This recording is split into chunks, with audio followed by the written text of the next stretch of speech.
G'day, Copper. You working hard or you hard while working? Come with me. Last week we took the body off the chassis. It was really dirty. It had a hit in the horns, a little bit twisted. Upon further inspection, we put the tape over the chassis. We actually found that it was a little bit twisted. I'll show you what I mean. So I've had my first coffee, which is the heart starter. I'm on to my second coffee. It's Wednesday in the middle of the day. So this is the brain starter, so hopefully I can find the right words to explain what has happened with this rusty chassis. So we took the body off, which you guys all saw. I thought this was a chassis I was going to use. I was really excited, but you know, further inspection, there's actually a twist, and the area in the rear over here is actually buckled.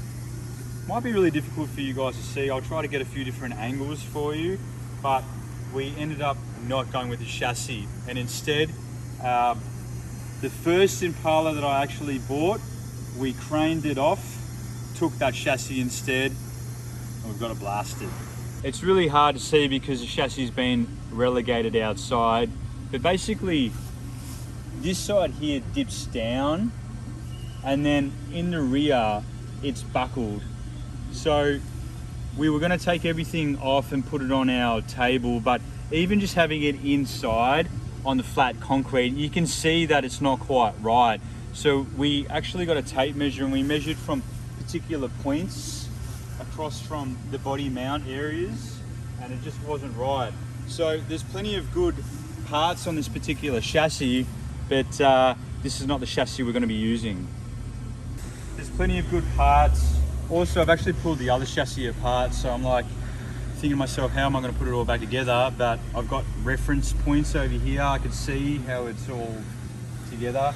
So when you look at the other chassis in just a moment, you're going to notice a little bit of rust. This one is actually basically rust free. Again, you've got to pick your battle. So we'll need sections of this. I've got some plans as to what I want to do with the chassis that's just been blasted. I'd like some input. Let me know.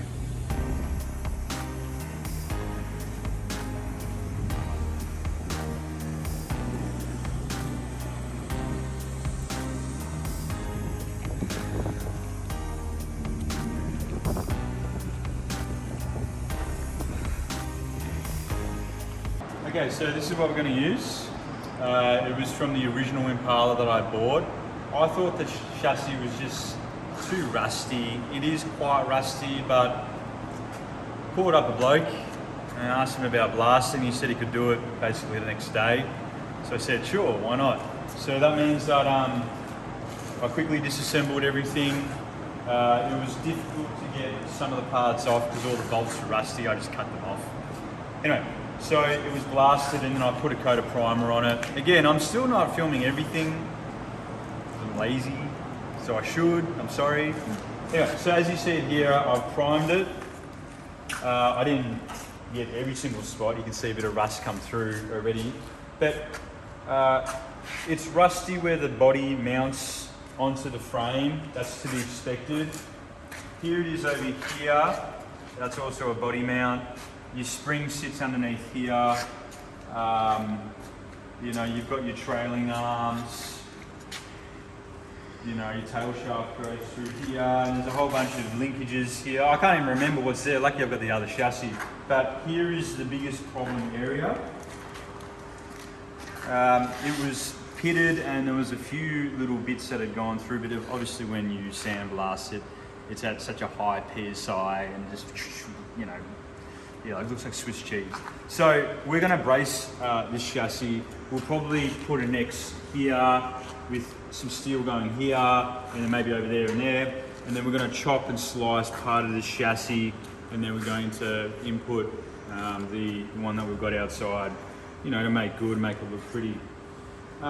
Overall, it's reasonable, I guess. I mean, I don't know. It's a lot of the welds are sort of just little stitch welds. We're going to tidy up all the stitch welding. It's from factory, so they're under time pressure.